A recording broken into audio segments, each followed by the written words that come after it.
being selected to be an astronaut candidate by the Japan Aerospace Exploration Agency in September of 2009. He went on to participate in about 2 years of astronaut candidate training in NASA's 20th astronaut class alongside his current crewmate Scott Tingle. They trained here at the NASA Johnson Space Center in Houston, and that included intensive instruction on all the different station systems, spacewalk training, scientific and technical briefings, lessons in robotics, physiological training, flight training using the T-38 jets, water, wilderness survival training, the full gamut that all of these astronauts go through. And he was certified as a space station astronaut in July of 2011. He was also a participant in the 20th NASA Extreme Environment Mission Operations Mission, or NEMO, from July to August of 2015.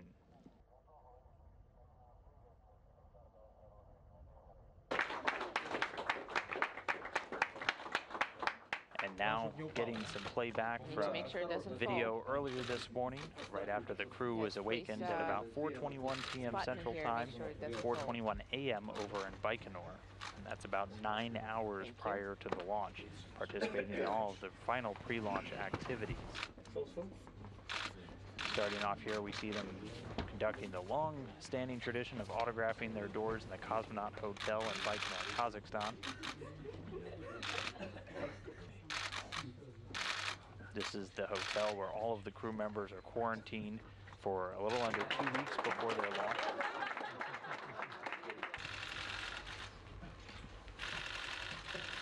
And then also getting a traditional blessing from a Russian Orthodox priest. And just behind him, you can see the backup crew for this mission before they did the walk out from the hotel. You can see him bundled up. It is very much winter time over there in Baikonur, and at about 7:21 in the morning over there in Kazakhstan, they departed the Cosmonaut Hotel to board a bus for the ride over to the Integration and Suit-Up facility, also known as Building 254 on the Baikonur Cosmodrome.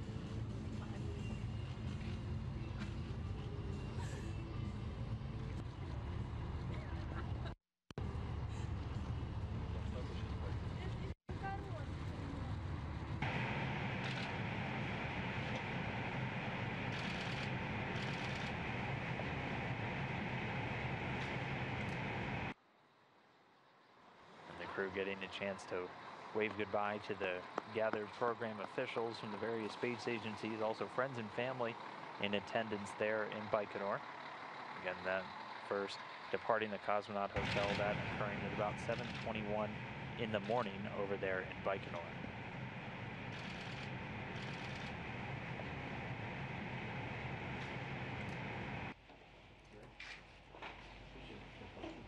The crew then arrived at Building 254, that Integration and Suit-Up facility, about 40 minutes after departing the Cosmonaut Hotel.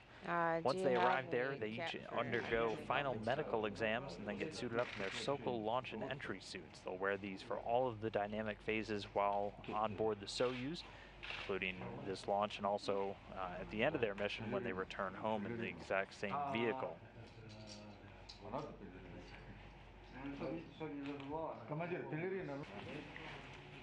Commander, do we need the insert here?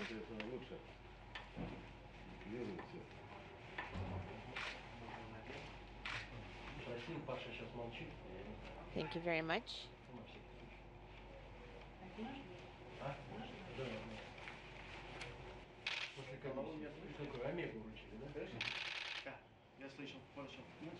Yes, I hear you loud and clear. Thank you. Yes, everything is great. Thank you.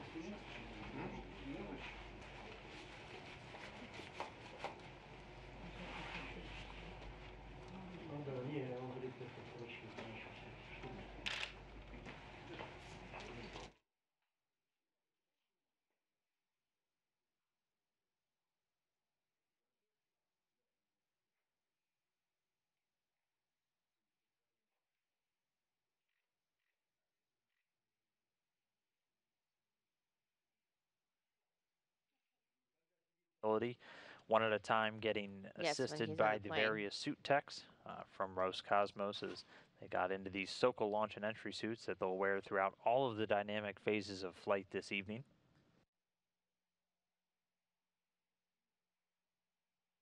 This suit up taking place about 4.5 hours to the launch time.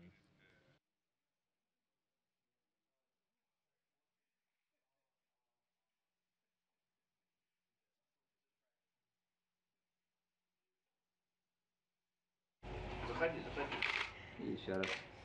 One more time. Прям улыбается. Не лезь. Everybody's smiling.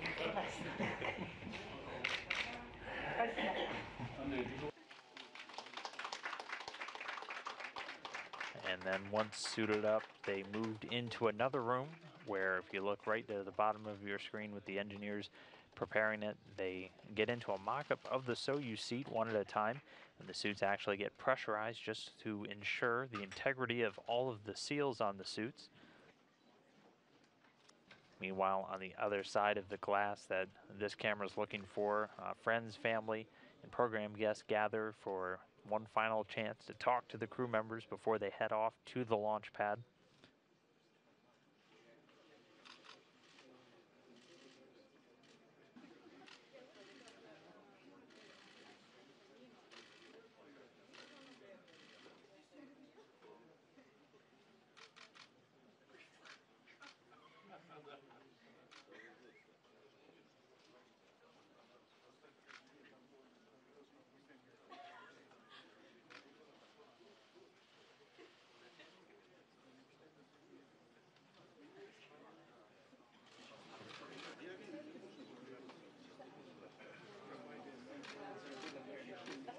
And just here we can see first in the chair Scott blow off. You can see the suit actually puffing up a little bit as it is getting pressurized. Again, this done before they move on to the launch pad just to ensure the integrity of all of the seals on the spacesuit itself.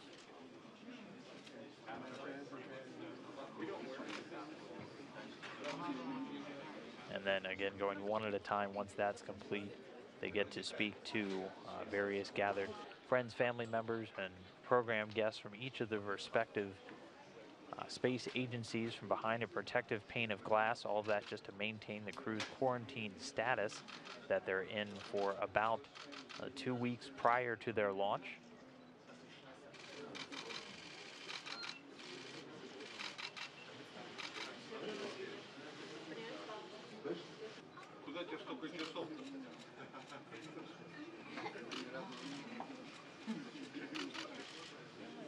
Папа, как дела?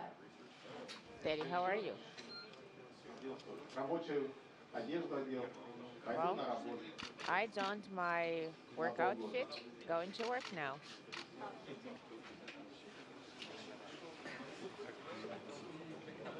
Вы спали хоть? 1 час? Хорошо, вчера посидели. Did you sleep any? Yeah, about 1 hour. Well, we had fun yesterday. Пап, как вы доехали? Daddy, how was your Ну, trip? в автобусе там, фильм показывали. Мы первый сделали, родственники. Well, we took a bus ride. Все, вещи собрали, да, чемоданы? Did you pack up your suitcases? Сегодня уже за... Именинница где? Where is the birthday girl? Happy birthday. Yeah, nice day.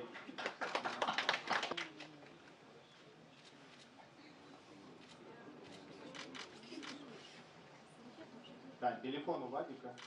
Тополю. Do you have the phone? Да. В своем положении. Смотри, на улице холодно, здесь уже минус 20.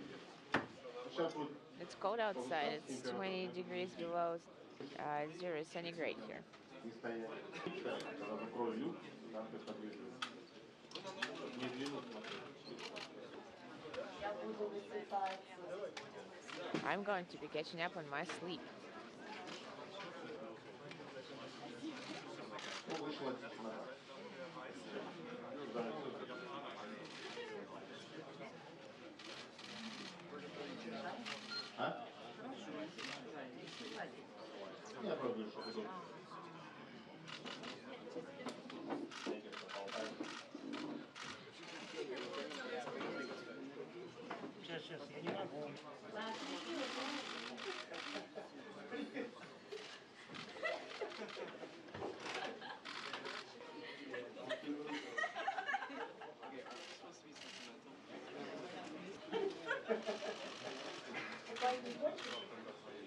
Кажется, там лежал, Время, которое на станции. Это вот часы, которые герметизация, перчатки одеваешь. That's what we were saying. Что? Возвращаться в эту купальню. Каждый свой скафандр.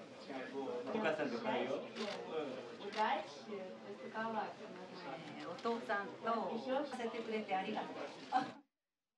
お父さんとお母さんが心を込めて美味しいごちそうを作って待っていますから、それ約束。理事長、朝早くからありがとうございます。本当に力づけられます。ね、自分がいなくちゃチームは成り立たない。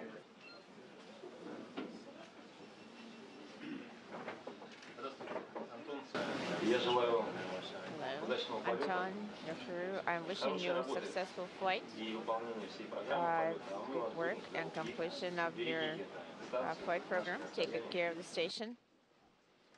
Have a great time on Space Station. You take care of Space Station for us and return it in good shape and after you leave, and maybe better shape than when you arrive. So thank you all for all your training, all your hard work, all your efforts. We're ready to support you on the ground. Thank you. Спасибо. Спасибо. Thank you. It'll be a wonderful day for a flight into space. Just a few hours after you launch, Dragon will be arriving, and your crewmates on board ISS will be grappling the Dragon. And so we'll have positioned some, maybe a little work and maybe a few goodies for you when you arrive. Have a great time up there. We're very excited to see you up in space and know that we're down here working for you and ready to help you in any way. So enjoy your time on board. Thank you. And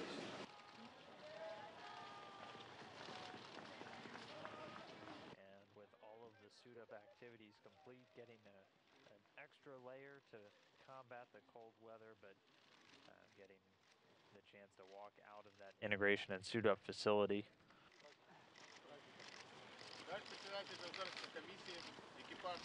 Dear Chairman of the Government Commission, the crew of the Soyuz transportation vehicle is ready for flight. Anton Shkapler, commander of the crew.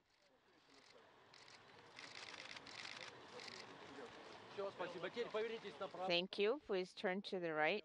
Could you wave to the audience?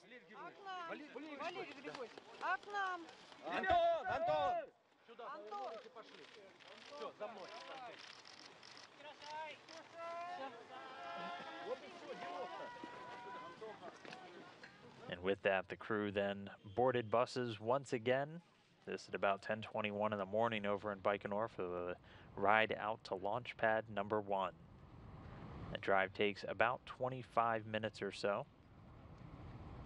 And they arrive at the rocket along again with some managers from the various space agencies.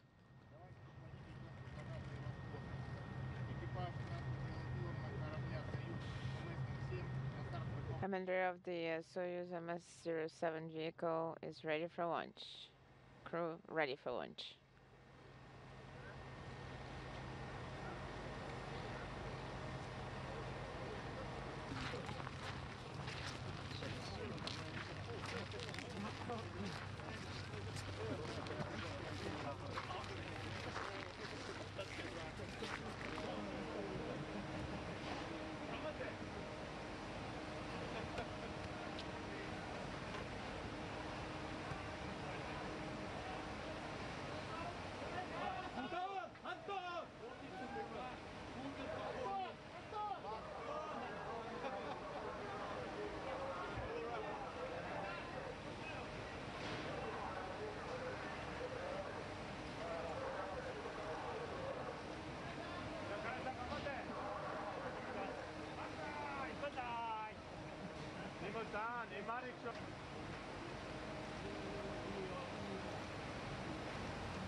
And with one final chance to wave farewell to those gathered at the foot of the pad, they made their way onto the elevator and to the top of the Soyuz rocket to load into the Soyuz spacecraft, where they've been for a couple of hours now, almost 2 hours actually. The rocket, billowing oxygen, was fueled about 3 hours prior to the planned liftoff time.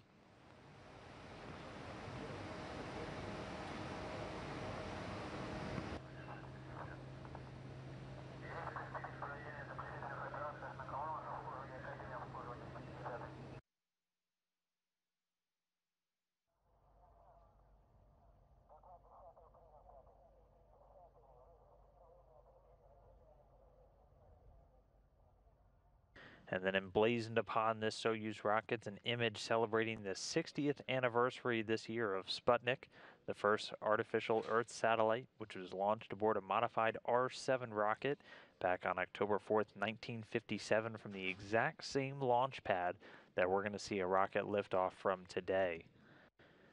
And right now we are just about 40 minutes and 20 seconds away from the launch of the next 3 members of the Expedition 54 crew to the International Space Station. The mission launches under the call sign Astray, and that was chosen by Soyuz MS-07 commander Anton Shkaplerov, so you'll hear them refer to that. That'll be their call sign on the ride uphill. Astray is the same call sign used by Shkaplerov for his previous 2 flights as Soyuz commander back in March of 2013 and November of 2014. The crew patch, shaped like a sphere, a centuries-old astronomical instrument used to represent the heavens. The crew's name and national flags are positioned along the outer ring of the patch, with the Roscosmos logo and the name of the spacecraft shown on an inner ring. And the constellation of Capricorn appears at the top of the patch, with the 3 larger stars representing the Soyuz crew members. And then groups of 2 and 3 smaller stars represent the children of Shkaplerov and Tingle. In the center, we see the Soyuz flying high over the Earth, representing continued human presence in orbit, while the moon appears in the background, symbolizing some of the future aspirations for space exploration. Then the talisman and the zero-G indicator that we should see hanging over the onboard crew during the ascent is a small toy dog belonging to the daughter of Expedition 54 Soyuz commander Anton Shkaplerov. That was installed on the Soyuz instrument panel during the crew's in-cabin pre-launch preparation activities last week.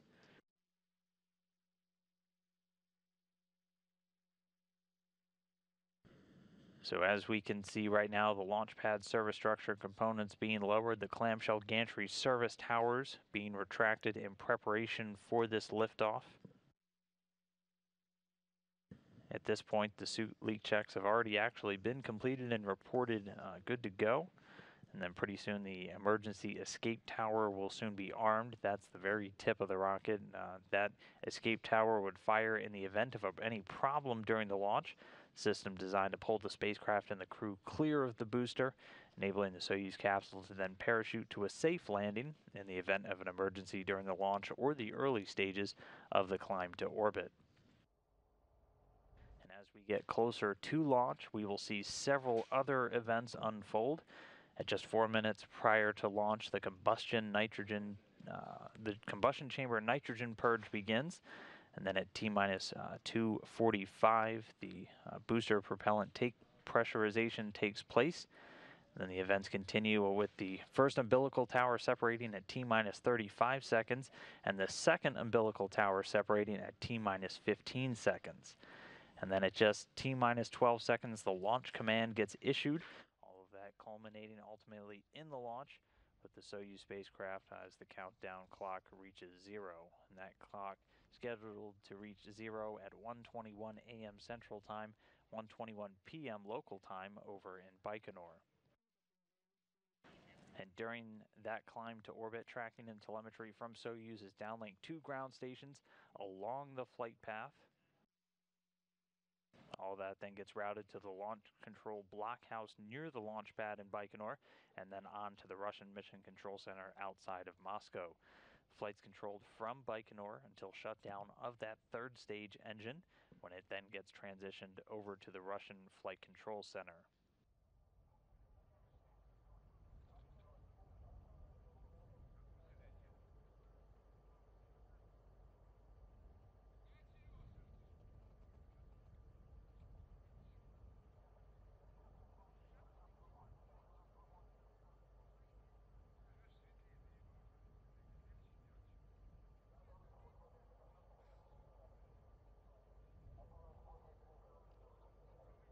So the climb to orbit itself will also come in several stages, as this is a three-stage rocket. That first stage will burn for about 1 minute and 58 seconds, and then we'll see the 4 strap-on boosters drop away.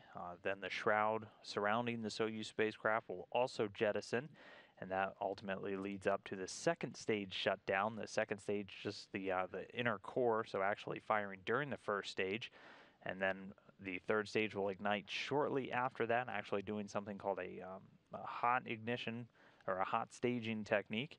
That will continue to fire until about 8 minutes and 45 seconds after launch. The third stage will shut down, the spacecraft will separate, and then the Soyuz will be in its preliminary orbit. And then just a few seconds after it reaches that orbit, the vehicle's command and control system will get activated. A number of stored commands will deploy the navigation and communications antennas and the solar arrays to begin collecting power for use by all of the onboard batteries to generate electricity for the Soyuz systems. And the first of the antennas that typically gets deployed will be the Kurs rendezvous and docking antennas, and that's what gets used to provide automatic range and rate of closure information for the final approach by the Soyuz when it's docking to that Rassvet module. And immediately after reaching orbit, the crew will oversee a programmed activation sequence, activating a variety of systems just before the spacecraft passes out of range of those Russian ground stations, activating things like the power supply system, the radio communications, and also the motion control system. And during the first orbit of today's flight, it will automatically execute the first of several orbital adjustment burns planned as it fine-tunes its path and gradually raises its orbit to the International Space Station's level over the next 2 days. And today's launch marking the 7th flight of a newer version of the Soyuz Modernized System, or MS series of vehicles.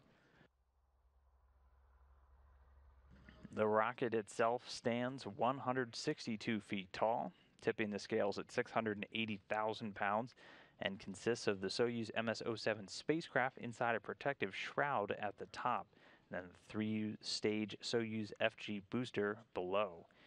The spacecraft was mated to the booster, and all of those stages joined together on Thursday, with the rocket beginning its trek to the launch pad just after 6 a.m. Baikonur time on Friday, arriving less than 2 hours later, where we just saw it was raised to its vertical position for all of the final pre-launch preparations, with the spacecraft now sitting where it is now.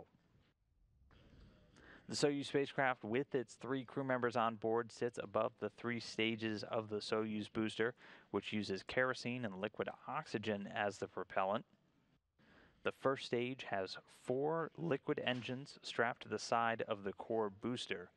Those will all ignite. The Soyuz thrust will gradually build up, eventually overcoming the 4 launch locks in place, and then no pyrotechnics necessary. Once they overpower those weights, it's able to swing free and the rocket will leap away from the Kazakh steppe. Again, those 4 strap-on boosters will fire for about 1 minute 58 seconds before they drop away, their job completed. Throughout the entirety of that, the first stage, the core stage, continues to burn.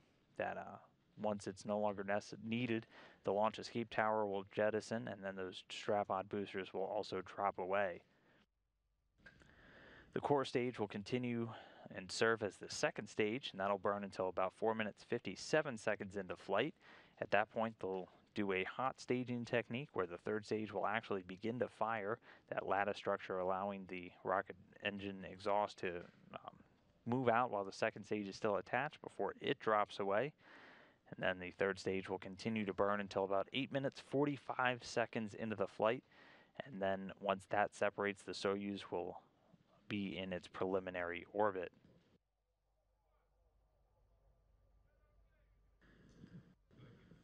And the Soyuz spacecraft right now is scheduled to dock in about 2 days, about 34.5 orbits after today's launch. And then at the time of the launch today, the station itself will be over south-central Kazakhstan, just to the northeast of Baikonur, at an altitude of roughly 260 statute miles. Then launched precisely timed for the moment when the Earth's rotation will place Baikonur in the same plane of the orbit of the International Space Station. And again, this planned 2-day rendezvous will culminate with docking to the Ross-Viet module, that targeted right now for 2:43 a.m. Central Time, 3:43 a.m. Eastern Time on Tuesday, December 19th.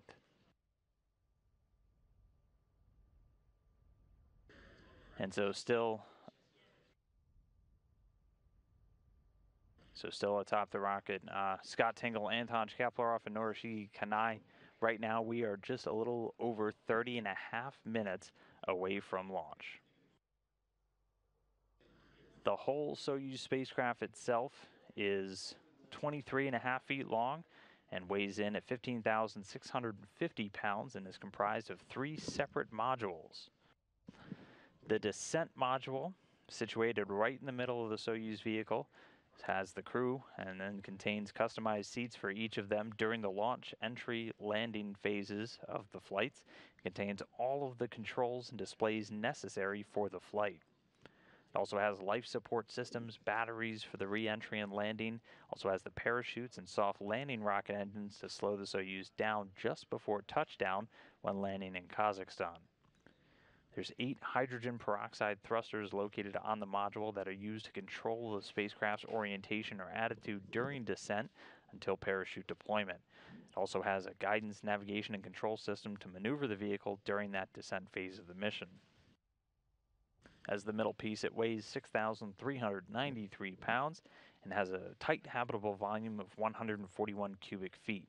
About 110 pounds of payload can be returned to Earth in the module, which is the only portion that returns to Earth. Up through the hatchway, though, to the top of the spacecraft is the orbital module, which is connected via the pressurized hatch. And then it has a small amount of room for the crew to move around in during the flight to the station, much more useful on these 2-day flights. Has a volume of 230 cubic feet with a docking mechanism at the very top, a hatch, and also the rendezvous antennas located at that front end. The docking mechanism is used to dock with the space station, and that hatch allows entry into the orbiting laboratory. There's also a forward-looking window in the module that the crews can use to take manual measurements of distance and closing speed using a laser rangefinder in the event of failure of that automated rendezvous system. Also, again, has a little bit of space, a bathroom area for the crew, and a small space for water and food, again, for that 2-day flight.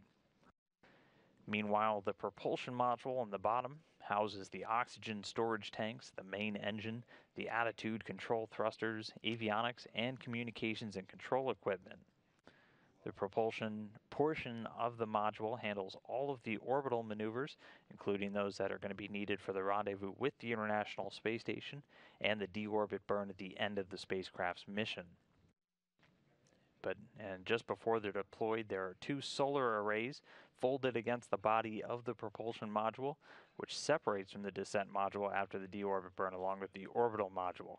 And those solar panels span almost 35 feet. And the entire spacecraft serving not only as a crew transport vehicle to and from the station, but also as an emergency return vehicle in the event the crew should have to leave the station unexpectedly. But checking back in with this still a live view of Soyuz on the launch pad in Baikonur, and right now we are 27 minutes, 20 seconds and counting away from liftoff.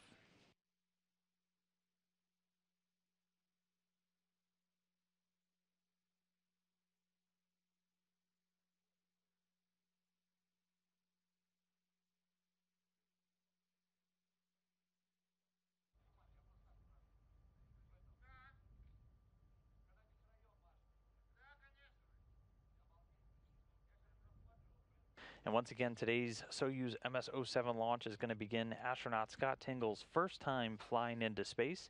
Why don't we now take a moment to learn a little bit more about Scott Tingle and what inspired him to become an astronaut.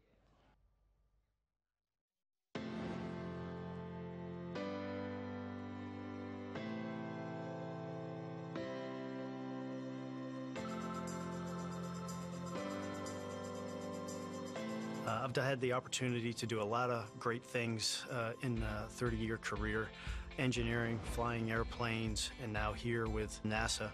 And the groups of people that I've worked with have been absolutely incredible. people, the one consistency across the board is that they have provided me with a lifetime of inspiration. So I grew up in the town of Randolph, Massachusetts, kind of a small town, and the folks at home knew how driven I was. They knew how interested in science, engineering, and space flight I was, and they were nothing but supportive the whole way. There's literally thousands of people that I've worked with in my military career.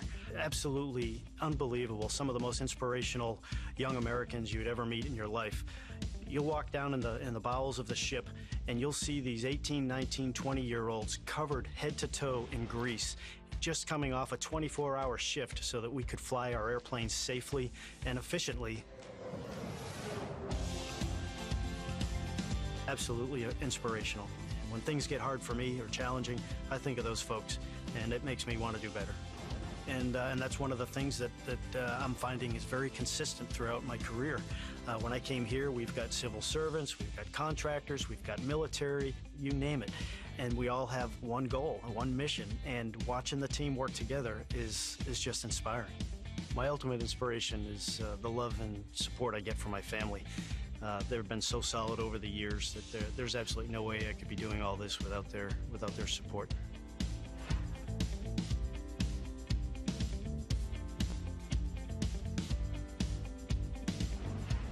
I'm Scott Tingle, and I'm a NASA astronaut.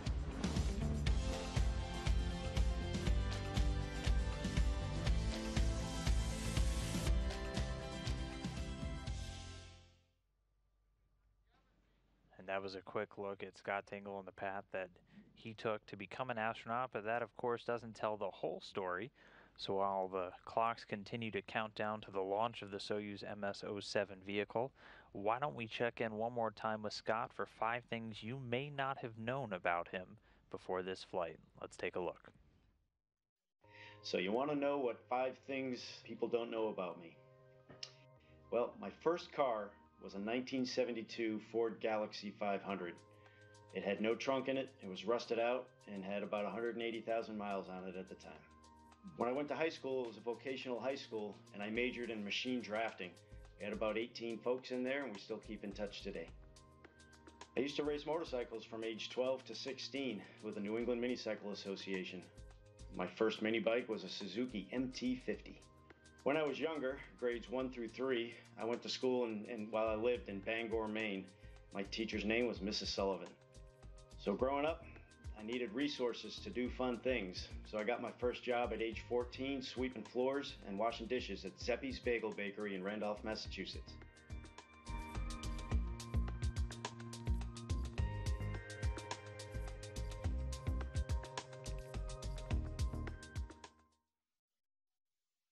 Right now we are exactly 23 minutes and counting away from launch of the Soyuz spacecraft from Baikonur.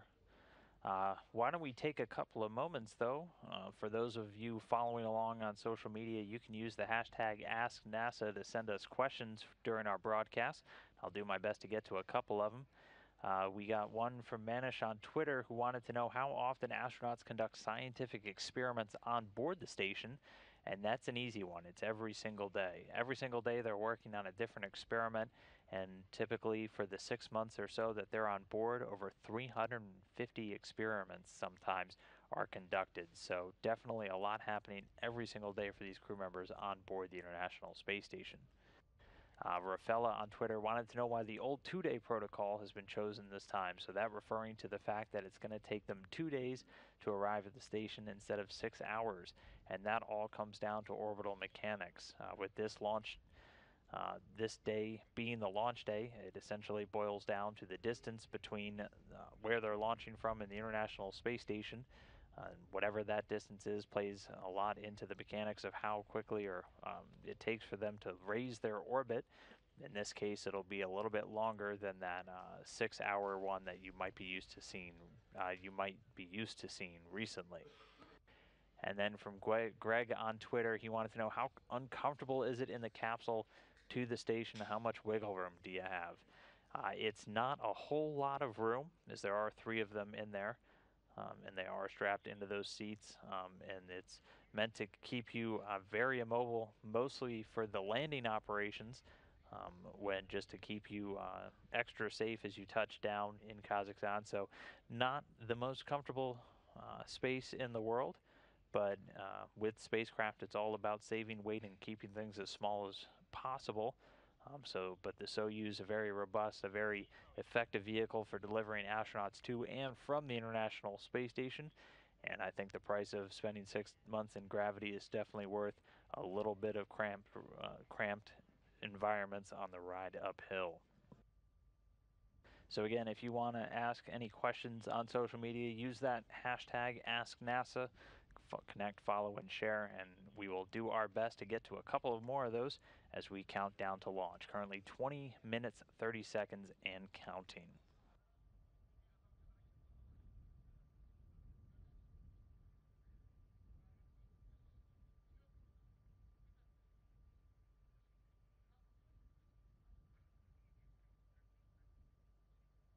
And while we do have these great camera views, a group of NASA representatives are actually there in Baikonur, just a short distance away from the launch pad.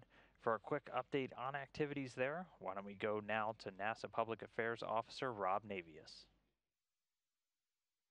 Dan, I think it would be an understatement to say it's an Arctic kind of day here in the Central Asian desert. Temperatures hovering in the teens as we shiver our way toward launch time. To put it succinctly, it is bitterly cold here.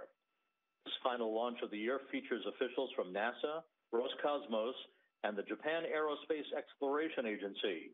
With NASA represented as usual by Bill Gerstenmaier, the Associate Administrator for Exploration, and ISS Program Manager Kirk Shireman.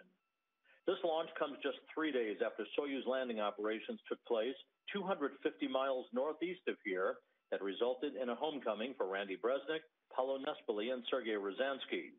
Now a new crew with a veteran Soyuz commander and 2 first-time flyers are set to replace them in this final liftoff of the year from Yuri Gagarin's launch pad. After launch, we'll try to thaw out and fly back to Moscow, where we'll anchor docking and hatch opening coverage in the wee hours U.S. time Tuesday morning. That's it for now from the Baikonur Cosmodrome in Kazakhstan. Now back to you at Mission Control in Houston. And thank you, Rob. Eloquent as usual. I can almost feel the cold myself from that description there. But again, Rob Navius, NASA Public Affairs Officer, and the various NASA officials, along with folks from Roscosmos and the Japan Aerospace Exploration Agency, just a little under a mile away from that launch pad, getting ready to watch these 3 crew members rocket off the face of the planet and make their way onto the International Space Station. Right now, as you can see from the countdown clock, we are just a little over 18 minutes away from that planned launch, which should come right at about 1:21 a.m. Central Time here in Houston, and at Baikonur on the other side of the world, 1:21 p.m. in the afternoon. As mentioned, the crew already completed their leak checks, reported to be good to go. The teams here in Houston have already done a poll and are go for launch.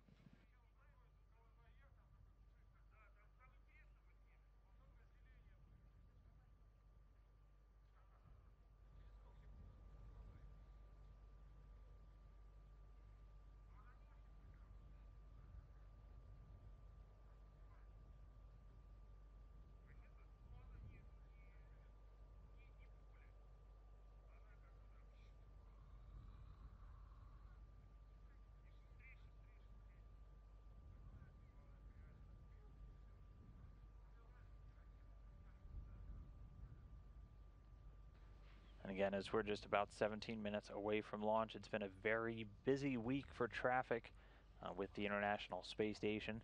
The docking port to which they'll be arriving, the Rassvet module, was cleared just a little bit earlier this week, back on Wednesday, when 3 crew members departed the International Space Station, bringing Expedition 53 to an end. NASA astronaut Randy Bresnik, along with ESA astronaut Paulo Nespoli and Russian cosmonaut Sergei Rosansky, landed in Kazakhstan after spending just under 139 days on board the orbiting laboratory. And again, at the time of their undocking, Expedition 54 officially began, with the 3 crew members who are still on board and currently awaiting their 3 newest crewmates to arrive in just 2 days from this launch. Right now on board, Russian cosmonaut Alexander Mazurkin, who's going to be the commander for Expedition 54, who's a second-time flyer on board the space station. And he's joined right now by two NASA astronauts, Mark Vande Hei, a first-time flyer and the 228th individual to visit the International Space Station, and Joe Acaba, a NASA astronaut, making his third flight and his second long-duration stay. Again, Joe Acaba, a late addition to the crew. Those three have been on board since mid-September, when they also launched from the Baikonur Cosmodrome in Kazakhstan and were able to dock in just a 6-hour trek later. You can see all of their various social media accounts right here on your screen. Highly encourage you to follow them during their mission, as they are sharing a pretty much daily dose of space with a lot of incredible pictures, videos, and other tastes of life on board the International Space Station, where you can see the various science experiments that, again, they're working on every single day. And also, as always, those gorgeous views of planet Earth from just about 260 statute miles above.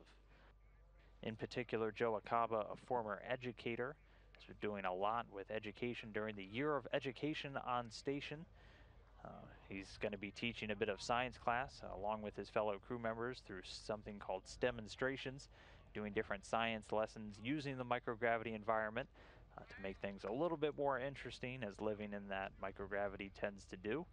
And so be sure to follow Acaba along. He's just one of two educators that's going to be on board the International Space Station over the next year.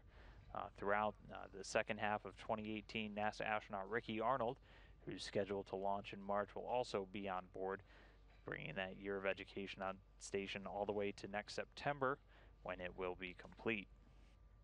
For now, though, 14 minutes, 20 seconds and counting away from launch.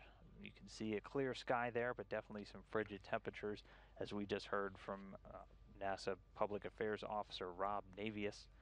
The same was the case for the landing earlier this week, when the three crew members returned to sub-zero temperatures with the wind chill, so things a little bit warmer, if you could consider it warmer there in Baikonur for the launch today, but no impediments to the rocket itself. The hardy Soyuz spacecraft on top of the Soyuz rocket fueled up and ready to go in under 14 minutes from now. The teams haven't tracked any issues with the rocket throughout the day. The crew reported to be good on board, actually getting some music piped into the Soyuz spacecraft from the launch controllers there at the blockhouse in Baikonur. Again, the rocket automated on its ascent uphill, everything monitored by the blockhouse there in Baikonur, and all of that then relayed to the flight control team in Koryov, just outside of Moscow, at the Russian Mission Control Center. And they'll take over control of the mission once the spacecraft separates from the third stage, which happens at about 8 minutes and 45 seconds into the flight.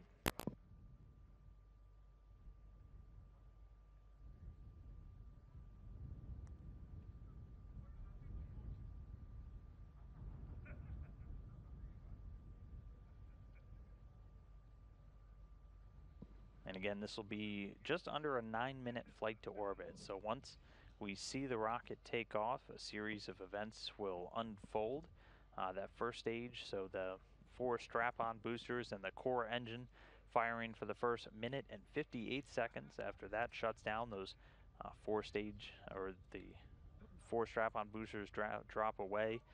Just before that, the launch escape tower, and then the shroud jettisons shortly after that. The second stage, which is that core stage, burning during the first and continuing as the second stage, will shut down after about 4 minutes and 47 seconds into the flight. The third stage actually igniting, doing a hot staging technique, coming online and then continuing to burn until about 8 minutes and 45 seconds. And then the third stage will shut down, drop away, and the spacecraft will be in orbit. That preliminary orbital insertion coming at about 8 minutes 49 seconds post-launch. And again, it'll be a 2-day flight for these crew members as they gradually raise their orbit. After they'll complete 34.5 revolutions around planet Earth as they chase down the International Space Station, ultimately docking on Tuesday, at which point they'll bring Expedition 54 back up to a full 6-person contingent.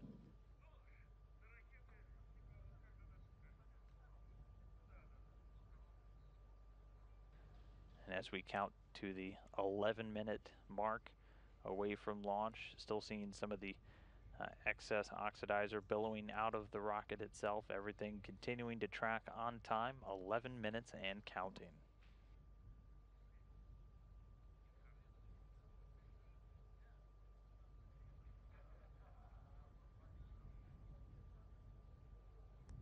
And meanwhile, here in Mission Control Houston, the team's tracking 2 vehicles right now as they're getting ready to watch the Soyuz launch, but also on the more immediate horizon for them, the SpaceX Dragon spacecraft is getting close to making its final approach to the International Space Station. The vehicle, which is packed with a little over 4,800 pounds of supplies and science experiments for the Expedition 54 crew, is set to arrive just a couple of hours after launch. And so for those of you who are going to be staying up all night with us, we'll actually be bringing you live coverage of SpaceX Rendezvous and Capture, coming at 3:30 a.m. Central Time, 4:30 a.m. Eastern. Vehicle scheduled to arrive and park about 10 meters away from the station and get captured by the waiting Expedition 54 astronauts at approximately 5 a.m. Central Time, 6 a.m. Eastern.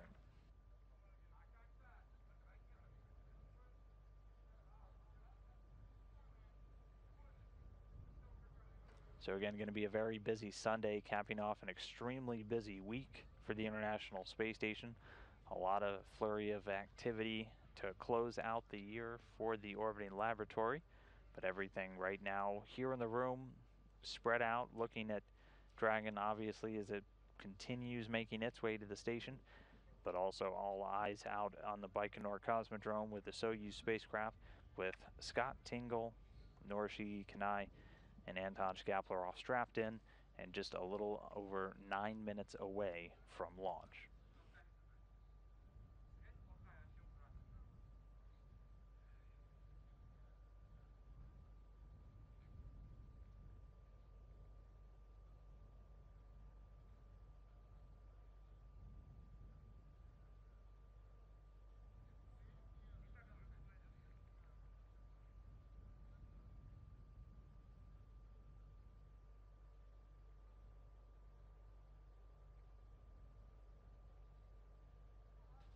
And for those of you just joining us here on Facebook Live, as we bring you our Soyuz launch coverage, we're just a little over 8 minutes and 20 seconds away from liftoff. The Soyuz spacecraft on launch pad number 1 out at the Baikonur Cosmodrome, fully fueled and ready to rocket away from the Kazakh steppe. 3 crew members inside, Scott Tingle, Anton Shkaplerov, and Norishige Kanai, strapped into the Soyuz. And here we're getting some in-cabin views. On the right side, you can see Anton Shkaplerov. He's in the center seat, and he is the commander for this mission, responsible for overseeing the spacecraft systems. To his right and to the left on your screen is Kanai from the Japan Aerospace Exploration Agency. And then just off screen right now is NASA astronaut Scott Tingle. He's in the left seat of the spacecraft, just to the left of Shkaplerov. And we'll get views of the rocket as it lifts off from the launch pad. A clear sky, so should be able to see the vehicle late into the afternoon sky as it rockets over the Kazakh steppe.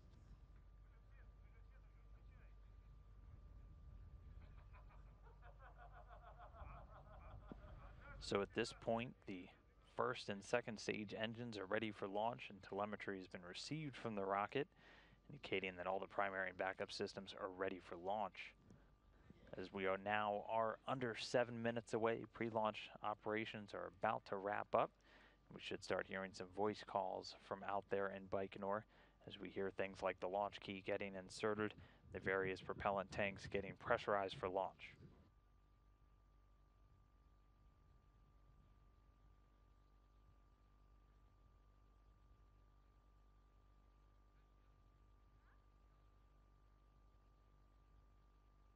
Getting another view inside the cabin, and our first views of NASA astronaut Scott Tingle. He's at the top of your screen there. And again, that's Anton Shkaplerov at the bottom of your screen in the center seat of the vehicle.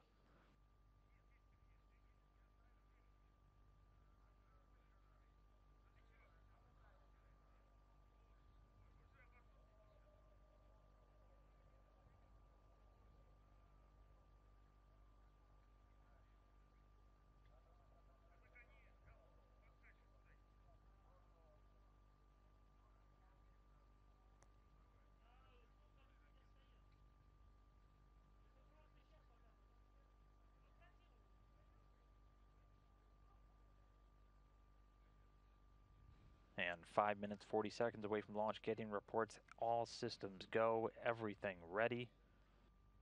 Things going to start picking up a lot now, so in the words that Scott Tingle passed along to us, as it's often said on aircraft carriers where he cut his teeth as a Navy pilot, it's time to get busy, chop chop, hubba bubba, as he put it, and everything looking good, 5 minutes and 10 seconds away from liftoff.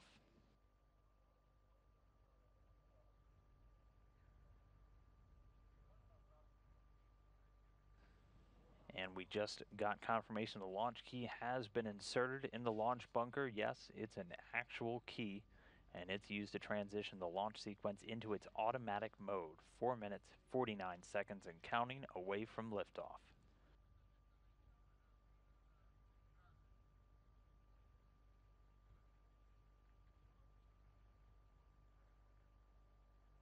And also at this point, onboard systems are switched to onboard control, and the commander's cockpit displays and controls have all been activated. You can see the crew members' helmets are closed. That's put them on this oxygen flowing into their suits.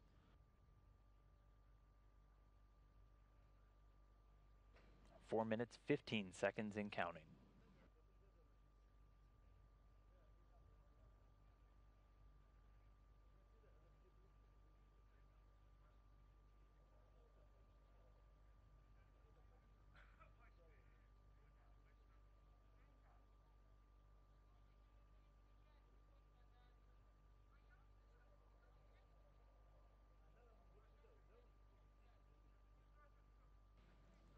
Three minutes, 45 seconds, just getting confirmation that the fuel line's other elements of the engines being purged with nitrogen. This helps to fireproof them by removing any excess vapors from the fuel and the oxidizer. 3.5 minutes from launch.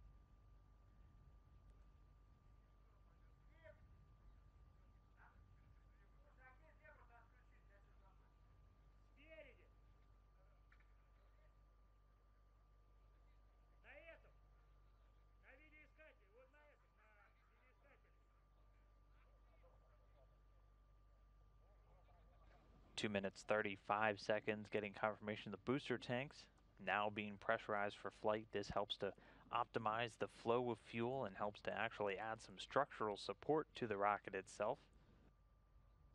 2 minutes, 20 seconds from liftoff.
One minute, 10 seconds away from liftoff. Everything's still looking good.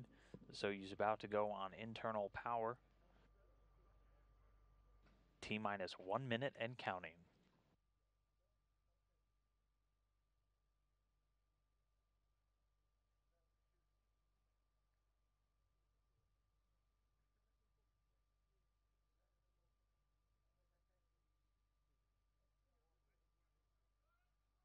the first umbilical tower separating from the booster.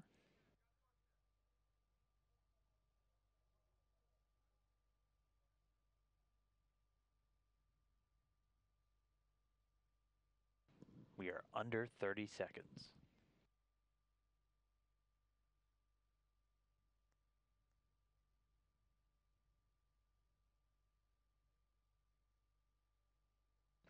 Confirmation of auto sequence start, the second umbilical separating. The launch command has been issued.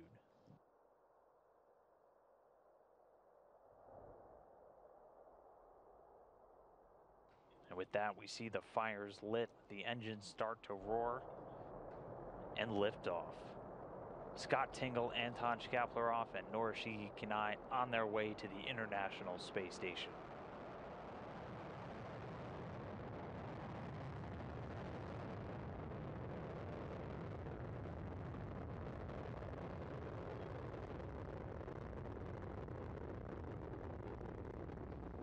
Anton Shkaplerov already calling down everything going well on board, everything reported fine. Performance calls coming in, the engines performing nominally or normally.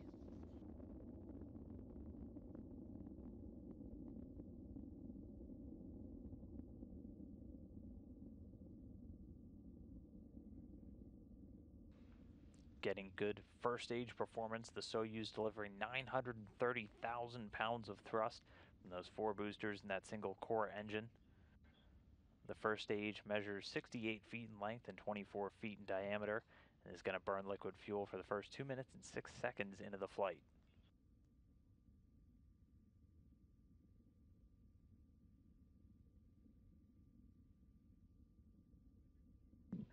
Still getting good performance calls, the crew feeling good as they light up the sky over there in Baikonur.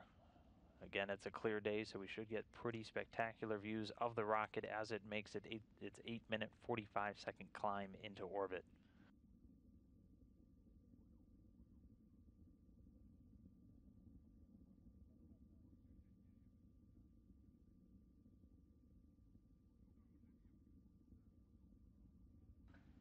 Already more than 1 minute, 45 seconds into the flight, everything's still going well with the rocket.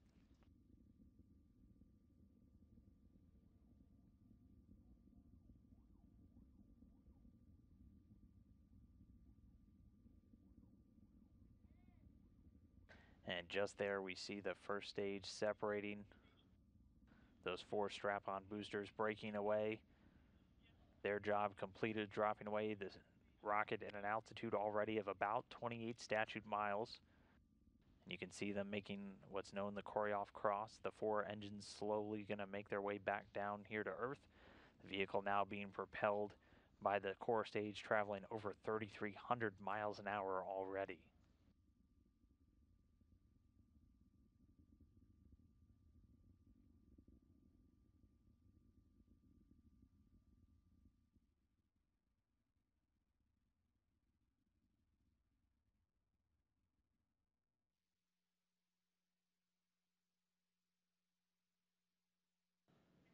Getting confirmation that the shroud has been jettisoned. The rocket is about 48 miles in height already. Also getting views still inside the cabin. You can see a quick wave. At this point, the vehicle is traveling at a speed of about 4,700 miles an hour.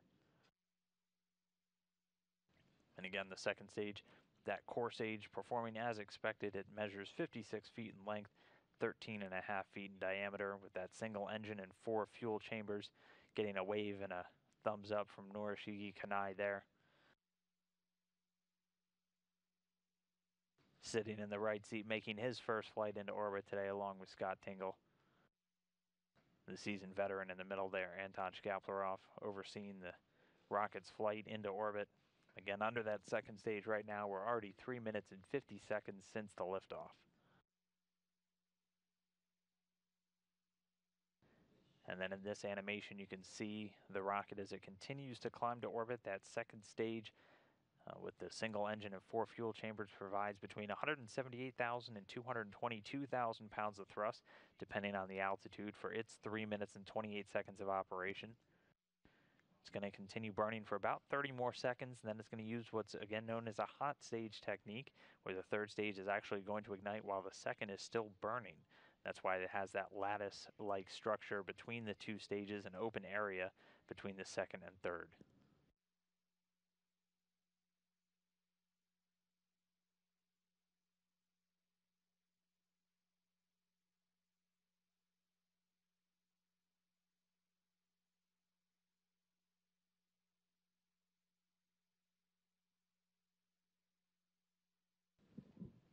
And now standing by for that hot staging and the separation of the second stage. And the visiting vehicle officer confirming the second stage has separated, confirmed. The booster separating at an altitude of about 105 miles. It's now being propelled by the single engine of the third stage, that providing 67,000 pounds of thrust, and it's going to burn for another 4 minutes and 2 seconds. That's going to put them into their preliminary orbit. So this is the third and final stage of this flight. Getting great views inside the cabin, seeing Scott Tingle and Anton Shkaplerov. Everything going great so far. In that cabin view, you can see dangling from the top that it's a stuffed animal. That is a dog that was from Anton Shkaplerov's daughter, and that's going to be our zero-G indicator. So once their flight is complete, you'll actually see that start to float along, possibly with some of the papers in the cabin. That's how they know they've made it into their preliminary orbit. Getting good reports from the crew, everyone feeling great. 6 minutes into the flight.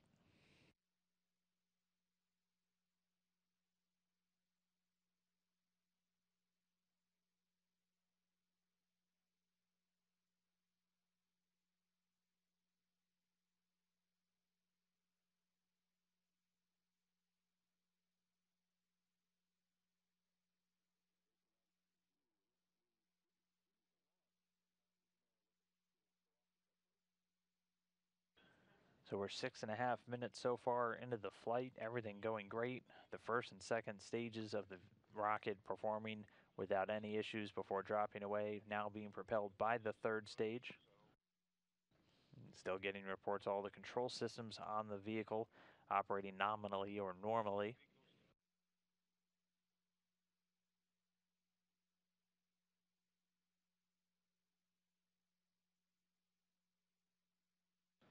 The third stage still has about 1 minute and 45 seconds to go before it gets ready to cut off and separate.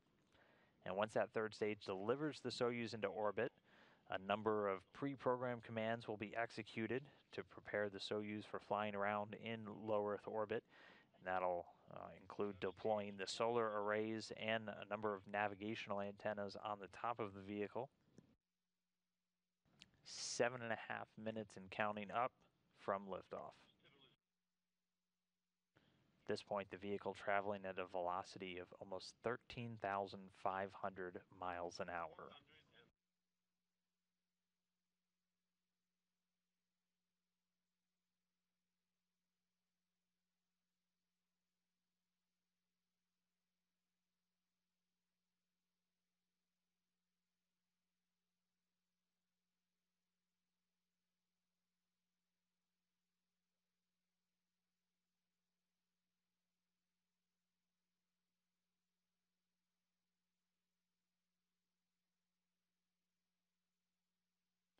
And we're a little over 8 minutes since the launch. The crew on station getting the 3 new crew members are well on their way already. The third stage continuing to fire, should have another 20 seconds or so. And then we might see a little bit of a jolt for these crew members inside as the third stage cuts off and separates. Standing by in the next couple of seconds for third stage shutdown.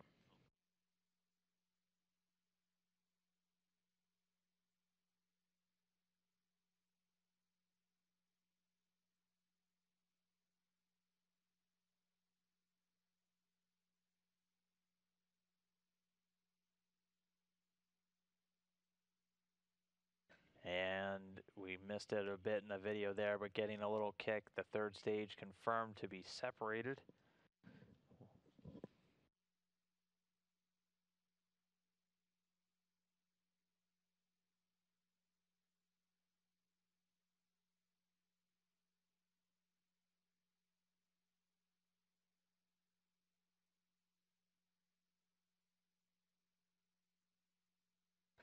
And good news from the visiting vehicle officer, all of the antennas and the solar arrays deployed successfully. So confirmation of spacecraft separation coming at an altitude of about 126 or 125 statute miles. The third stage does an avoidance maneuver by opening a valve on its liquid oxygen tank and drops away back down towards the Earth. And for now, the Soyuz capsule, the crew inside safely in orbit. All of those automatic commands done successfully. The antennas out, the solar arrays extended. And the vehicle not having any issues, now in its orbit and now ready for its 2-day chase down of the International Space Station. Control from here on out is going to be overseen from the Russian Mission Control Center outside of Moscow and Koryov. But again, as we continue to get a couple of those views inside the cabin, the crew in orbit, a hugely successful launch, no issues with the vehicle, now getting ready to chase down the International Space Station.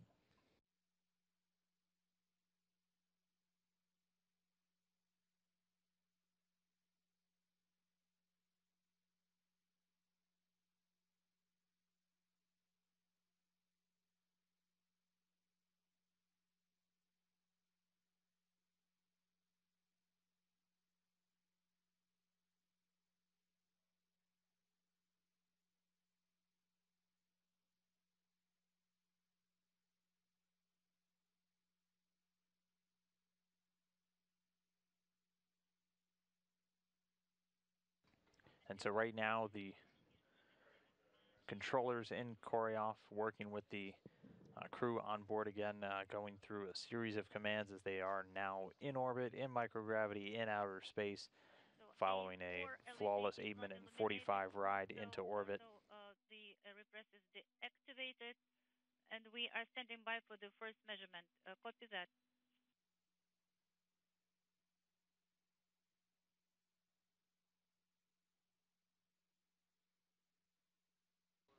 And the crew already doing some tests on that core system that they're going to use to automatically dock with the station in 2 days from now. 830 and power pressure inaudible. Now the parameters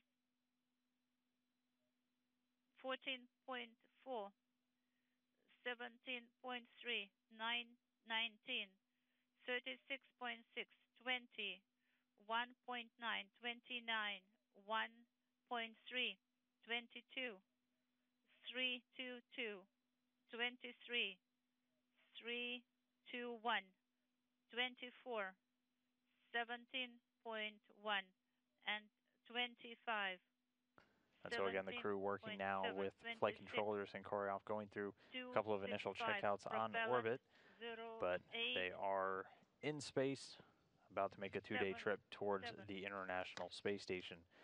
We'll stick around for a couple of minutes as we should be getting some replays, hopefully, from the launch site there in Baikonur, where they had several cameras trained on the rocket, so we'll bring those replays when we get them shortly here on NASA TV. No issues, and now we have course 1 test ongoing. Copy that. ECAV activation. We are monitoring. What about the attitude on OSK?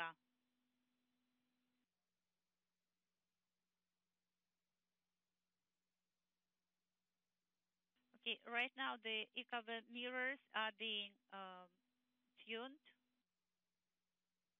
Copy.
And so in about 10 minutes from now, we'll be able to bring you those replays from down in Baikonur. But Also, this is right here, we also have another spacecraft in orbit. This, the very early views of SpaceX's Dragon, about to be making its final approaches to the International Space Station in the next couple of hours.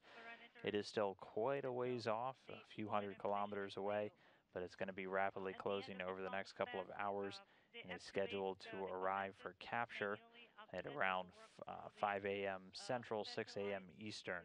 But we'll be bringing you coverage here of Dragon rendezvous and capture coming up at 3:30 a.m. Central, 4:30 a.m. Eastern. So with one spacecraft now in space, tune in, arrive International Space Station. That's not the end of our Soyuz coverage, though, as it is set to arrive again on Tuesday. So be sure to tune back in for that. We have a couple of coverage. So again, coming up next is going to be those launch replays. Those should come at about 1:45 a.m. Central Time. And then we'll have our video file with all the post-launch activities, interviews, and those launch replays at 5:30 a.m. Central. And then on Tuesday, December 19th, another early morning at 2 a.m. Central, will come on for docking coverage after the Soyuz has completed 34.5 orbits of Earth. It should dock at 2:43 a.m. And then they'll conduct a series of leak checks, and we'll come back on the air for the hatch opening coverage at 4 a.m. Central, with the hatch opening targeted at 4:35 a.m. Central. And then we'll do our customary video files showing you highlights and replays from all of those activities at 7 a.m. Central, 8 a.m. Eastern, again on Tuesday, December 19th.